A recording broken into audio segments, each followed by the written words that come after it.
sad confirmation that Sidney Poitier has died at the age of 94. Sidney lived in the Bahamas until the age of 15, when his parents, afraid he was on a path to delinquency, sent him back to Miami to live with his older brother. I was gonna ask, who do you think, if a documentary was made of, will be the most damning? If, like, out of people you know, if they were to make a documentary? Sidney Poitier. Oh. Sidney Poitier died 3 years ago, but now his secrets are coming to light. From a boy in Miami washing dishes and sleeping in pay toilets, to Hollywood's first Black Best Actor Oscar winner, his rise was legendary. The winner is Sidney Poitier. Few truly knew the full story. Untold stories, controversies, and shocking comparisons are only now surfacing. What? Because he did for them. Oh. Just so he could have his career. Let's dive into them and uncover the side of Sidney Poitier that history hasn't fully revealed. Sidney Poitier was born on February 20th, 1927, in Miami, Florida, though he spent much of his childhood on Cat Island in the Bahamas. His parents had crossed the Florida Straits in a small sailboat to sell the tomatoes they grew on their farm. Born prematurely, Sidney barely survived his first months of life. Sidney was born 3 months premature while his Bahamian parents were in Miami to sell tomatoes. Back on Cat Island, his early years were spent close to nature, helping on the farm, fishing, and learning the value of hard work. He went to a small one-room schoolhouse, but he loved watching and learning from everything around him. Life was humbling and simple for him. There was no electricity, no running water, and the roads were just dirt. By the age of 12, Sidney left school to help support his family. His parents later moved to Nassau, where he got his first glimpse of city life and cinema, a world far removed from his tiny island upbringing. But Sidney's world was about to expand even further. When his best friend was sent to reform school, his father feared Sidney might fall into trouble too. So, at 15, he moved to Miami to join an older brother. While his U.S. birth gave him citizenship, life as a young black man in 1940s Florida was filled with challenges. Segregation and racial violence were a constant reality, and Sidney struggled to deal with the humiliations that came with it. After a summer washing dishes in a Georgia resort, he left the South and headed for New York City. Wait, let me understand this. You left home, you were 15, you went to New York, you got into the theater, and then, so for 8 years, you were out of touch with your parents, Yeah. and when you reappeared, you were in the movies. Yeah. I have to explain a bit. Alone, friendless, and with very little money, he slept in bus stations and on rooftops, barely surviving. He even lied about his age to join the army, hoping to escape the hardships of the streets. Yet even the army felt like a mismatch, and he eventually feigned illness to get discharged. Back in New York, Sidney wandered unsure of his place in the world. On a whim, he auditioned for the American Negro Theater in Harlem. Initially rejected because of his thick Bahamian accent and limited reading skills, he didn't give up. For 6 months, he worked tirelessly to improve his speech and literacy, listening to the radio and practicing every word he heard. Eventually, his persistence paid off. Sidney returned to the theater, offering to work as an unpaid janitor in exchange for acting lessons. When a lead actor in a student production fell ill, Poitier stepped in, and his raw talent shone. Critics and audiences took notice. From there, he earned a role in Lysistrata, an all-black production of the ancient Greek comedy. Though he flubbed lines on opening night, his presence lit up the stage. That performance led to a touring role in Anna Lucasta, a drama featuring a black cast, which became a formative experience in his early acting career. By 1950, Sidney made his film debut in No Way Out, playing a young black doctor treating a white patient in a town consumed by racial prejudice. Try to hold your head like this. Don't do it, Johnny. Don't do what he says. Though fourth billed, his performance left an impression. For the first time, audiences saw a black actor portraying intelligence, dignity, and strength. qualities rarely given to African-American characters in Hollywood at the time. The film was even banned in some southern cities, yet it earned Poitier respect and attention from both black and white audiences. From there, his career grew steadily. Cry, the beloved country in 1951, took him to South Africa, where he witnessed the harsh realities of apartheid firsthand, shaping his political consciousness. Roles in Blackboard Jungle in 1955 and The Defiant Ones in 1958 cemented his reputation as a fearless actor who refused to accept stereotypical roles. He became the first African-American male nominated for a Best Actor Oscar for The Defiant Ones, breaking barriers for generations of black performers to come. Sidney's stage work also flourished. In 1959, he starred in Lorraine Hansberry's A Raisin in the Sun on Broadway, a story about the dreams and struggles of a black family. His performance was so powerful that he later reprised the role in the 1961 film adaptation, further proving his versatility and range. You know my wife, don't you? Yeah. Hi, Miss Ruth. Right on time, baby. Right on time. By the early 1960s, Sidney Poitier wasn't just an actor. He was a symbol of dignity, talent, and progress. He made history in 1963 with Lilies of the Field, portraying a self-sufficient handyman, helping nuns build a chapel. This role earned him the Academy Award for Best Actor, the first African-American male to receive a competitive Oscar. The win was more than personal. It represented a cultural shift in Hollywood, demonstrating that black actors could be heroes, lovers, and leaders on screen, rather than sidekicks or caricatures. The winner is Sidney Poitier. Throughout the 1960s, Poitier's films tackled race head-on. A Patch of Blue in 1965 explored interracial relationships. To Sir, with Love in 1967 celebrated education and respect, while In the Heat of the Night in 1967 confronted Southern racism with a gripping murder mystery, and Guess Who's Coming to Dinner in 1967 challenged audiences to reconsider prejudice. His characters were not just morally admirable, they were fully human, capable of love, courage, and intelligence. When Sidney Poitier passed away in January 2022, many people started talking about him in ways that shocked fans. The legendary actor and director and longtime activist Sidney Poitier has died at the age of 94. One of the most talked about voices was singer Jaguar Wright. She made headlines by saying that some of Poitier's actions were worse than Sean Diddy Combs, and she even mentioned other celebrities like Jamie Foxx in her statements. In a 2022 interview, Wright suggested that if someone made a documentary about Sidney Poitier, it could be the most damning one in Hollywood. I was gonna ask, who do you think, if a documentary was made of, will be the most damning? If, like, out of people you know, if they were to make a documentary Sidney of? Poitier. She called him the P. Diddy of the 50s and 60s, saying he asked people to buy into the system, while others like Sam Cooke wanted to challenge it. Sidney Poitier asked people to buy into the system. Sam Cooke said we need to break the system and create a new one. According to Wright, some family members claimed Poitier had abandoned and disrespected his family, and that some relatives avoided him because of his behavior. She also suggested that some of his actions toward women were similar to the way Diddy reportedly behaved at parties, decades later. People remember Sidney Poitier as Hollywood's perfect gentleman, but behind the scenes, the picture wasn't always so clean.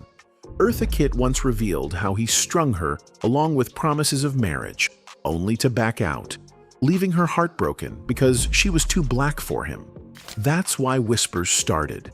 Was he just the industry's safe face, or something more? In Black Hollywood circles, rumors swirled that Sidney was too close to the establishment, maybe even an operative. True or not, the suspicion never fully left him.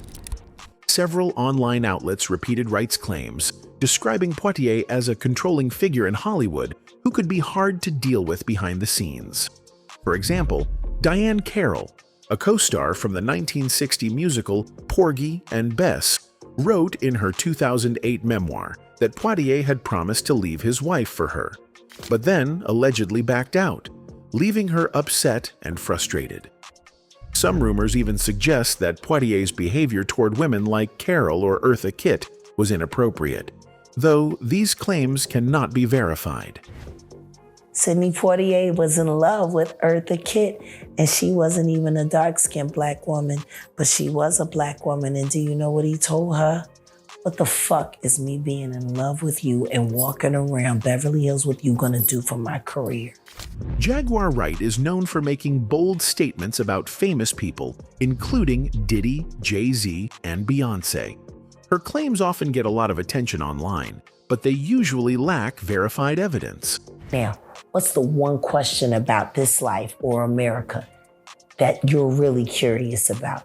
Everybody would have something different to say, and every question would be relevant. Right. Even with the buzz, no official investigations were ever launched, and there are no witnesses or documents to confirm what she said. Mainstream media continues to treat these allegations as rumors, not facts. Even though nothing has been proven, fans on social media debated Wright's claims. Some thought it was hard to believe, while others wondered why she would say these things.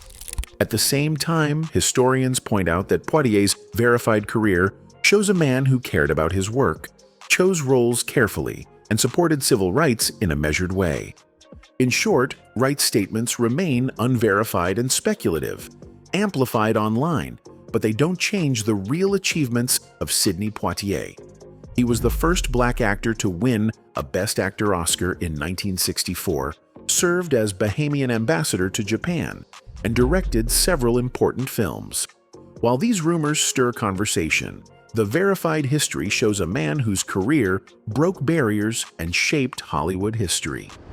In the early 1950s, Sidney Poitier faced a tough choice in Hollywood. Studios were asking actors to sign loyalty oaths tied to anti-communist blacklisting. Refusing could mean losing roles or being blacklisted entirely. Poitier refused to sign, even though it made some studios avoid hiring him for a while. People who worked with him sometimes faced suspicion too. Still, he stood by his principles, showing early on that he valued integrity over convenience. By the 1960s, black actors were often offered major Shakespearean roles, like Othello, because it was a rare chance to play a complex lead character. Poitier was offered the part, but he declined. He was already known for playing dignified and morally upright black characters in films like Lilies of the Field in 1963, A Raisin in the Sun in 1961, and In the Heat of the Night in 1967. He didn't want to play a character that might encourage negative stereotypes. He said he couldn't go on stage and give audiences a black man who is a dupe, showing he was careful about how black characters were portrayed on stage and screen. In 1964, Lilies of the Field earned Poitier the Academy Award for Best Actor, making him the first black man to win. Even with that honor, some critics said his characters were too polite or perfect, arguing that this made racial tension in films seem less real. Some in the black community even called him an Uncle Tom, though Poitier continued choosing roles that he felt showed black people in a positive, strong light. Poitier also took part in civil rights efforts. He attended the 1963 March on Washington and helped fundraise for causes, though he was less publicly political than peers like Harry Belafonte or Paul Robeson. He is revered, not just because of what he did on screen, but also because of his tremendous impact off-screen as a champion of civil rights. Later in life, he reportedly distanced himself from Bill Cosby after allegations of sexual misconduct came to light, showing he avoided public association with people under serious legal scrutiny. By the late 1960s and early 1970s, Poitier's reputation in Hollywood was that of a reliable and selective actor. He carefully reviewed scripts and roles to make sure they fit his standards. He focused on lead roles that gave him substantive dialogue and meaningful screen time, rather than small or stereotypical parts. Films like To Sir with Love, produced in 1967, and The Defiant Ones in 1958 show that he wanted characters with depth. Poitier's career choices often carried risk. He balanced blacklisting pressures, turning down roles, and public scrutiny while still working steadily in theater and film. Over decades, he built a career marked by calculated decisions, earning respect from studios and peers alike. By the mid-1970s, he had a string of films that confirmed his status as one of Hollywood's leading actors. His filmography reflects both commercial success and a careful selection of projects that allowed him to shape meaningful characters.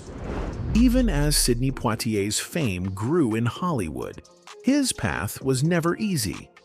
Films like Guess Who's Coming to Dinner in 1967 and In the Heat of the Night in 1967 brought him critical acclaim, but also backlash.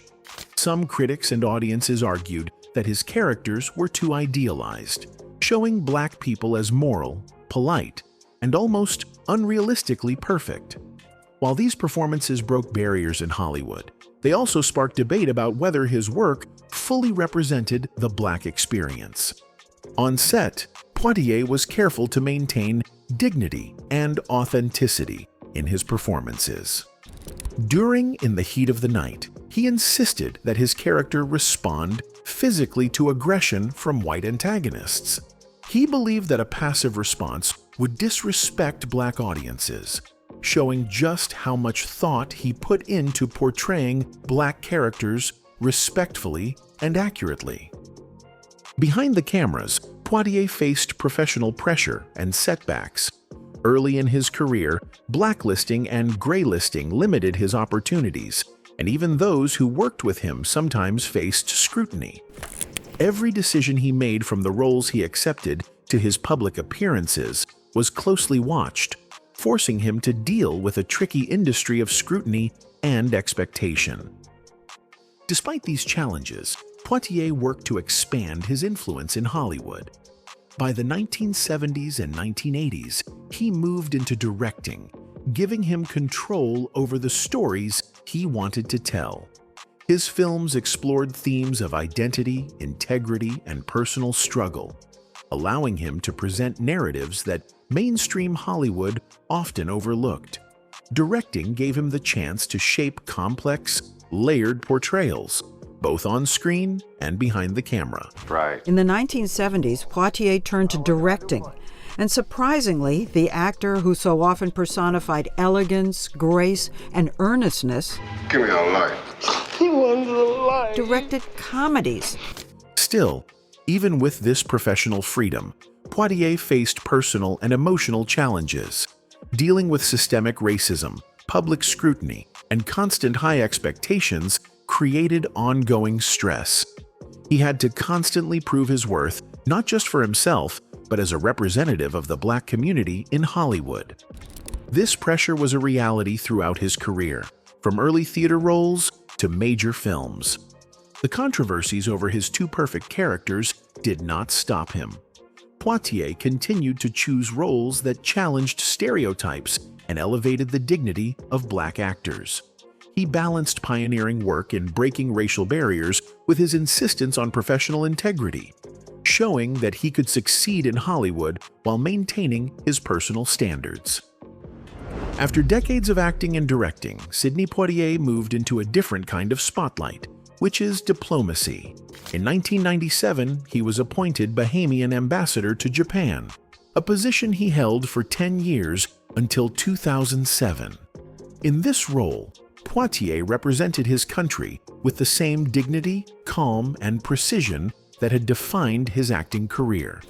He also served as a UNESCO Goodwill Ambassador, supporting cultural and educational initiatives worldwide, using his public profile to bring attention to important causes. Even as he took on diplomatic duties, Poitier stayed connected to film. He continued directing, choosing projects that explored identity, race, and moral integrity. By directing, he could control the storytelling, ensuring black characters were portrayed with depth and respect. This work was an extension of his career-long mission to challenge Hollywood stereotypes, showing audiences black characters as complex, intelligent, and fully human. Poitier's later years also brought major recognition. He was already a trailblazer, having won the Best Actor Oscar in 1964 for Lilies of the Field, becoming the first black actor to receive that honor. I'm a Baptist. I don't go to Mass. We go. Well, how'd you get there before I came along? We walk every Sunday, now we got you. Now, damn it! You ain't got me. Later accolades highlighted different aspects of his influence. An honorary Oscar in 2002, the Presidential Medal of Freedom in 2009, a BAFTA Fellowship in 2016, a knighthood from Queen Elizabeth II, and recognition from the Kennedy Center Honors. Each award reflected not just his talent, but also his cultural impact and dedication to social progress. Even after stepping away from regular acting roles, Poitier's public appearances reminded fans of his legacy. He had always balanced breakthrough performances with careful professional choices and quiet activism. His presence continued to command respect in Hollywood and diplomatic circles alike, showing that influence can come from both action and restraint. Unlike some contemporaries, Poitier stayed private and grounded. He didn't court tabloid attention or use scandal for publicity. His interviews and public interactions often emphasized the work rather than fame, contributing to his image as a measured and principled figure. This approach set him apart in an industry where sensationalism often dominates. I was not intending to make an impression.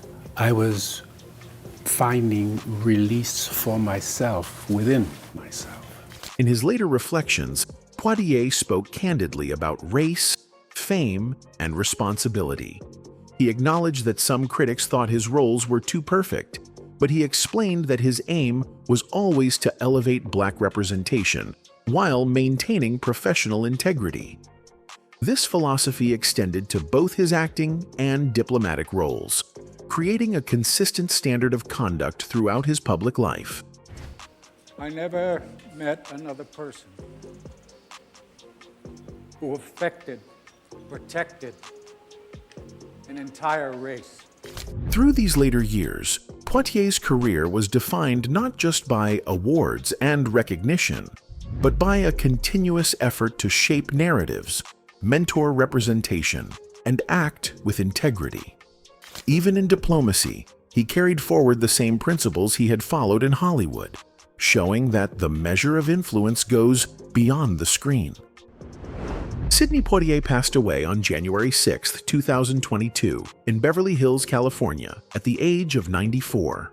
According to his death certificate, the primary cause of death was cardiopulmonary failure, with Alzheimer's, dementia, and prostate cancer listed as contributing factors. News outlets immediately covered his passing, highlighting both his cinematic achievements and the historic significance of his career. Following his death, both social media and mainstream news reflected on his legacy. Fans remembered iconic roles in films like Lilies of the Field, In the Heat of the Night, and Guess Who's Coming to Dinner, performances that challenged Hollywood's racial norms. Coverage emphasized his trailblazing status as the first black actor to win a Best Actor Oscar in 1964, along with later honors such as an honorary Oscar, Presidential Medal of Freedom, BAFTA Fellowship, and knighthood. Major studio films that were easy to cut out in certain parts of the country. But you couldn't cut Sidney Poitier out of a Sidney Poitier picture. He was the reason a movie got made. Even after his passing, discussions of Poitier's life included both praise and controversy. Some commentators revisited earlier claims made by Jaguar Wright and others, comparing him to figures like P. Diddy or suggesting personal misconduct. These claims remain unverified, with no official investigations or credible evidence ever emerging. Mainstream media continues to treat such allegations as rumors and speculation. Poitier's influence went far beyond acting. His diplomatic roles as Bahamian ambassador to Japan from 1997 to 2007 and as a UNESCO Goodwill ambassador showed the breadth of his career and how he represented both his home country and global cultural interests. Medical reports confirmed that in his later years, Poitier dealt with age-related illnesses, including dementia and prostate cancer. Despite these challenges, he remained publicly engaged well into his 90s, attending events and being honored for lifetime achievements. He maintained a high level of privacy regarding his health, keeping details largely out of the public eye until his passing. Looking back on his life, it's clear how complex it really was. People who studied him, along with fans, often talked about how his career mixed huge achievements with intense public attention and a private, careful way of living. Every choice he made, what roles to take, how to be involved in civil rights, and when to appear in public, shaped not only how people saw him while he was alive, but also how generations after him understand his legacy. Some critics thought his characters were too perfect, almost too good to be real. But many others saw this as a smart plan. Poitier was lifting how Black people were shown in movies and giving them dignity and respect. When Sidney Poitier passed away, the world lost a remarkable man. But his influence didn't end with his death. It lives on in movies, in culture, and even in the world of diplomacy. His career wasn't just about talent. It was about making careful, principled choices, living through Hollywood in a way few could, and always insisting on dignity for himself and the people he represented.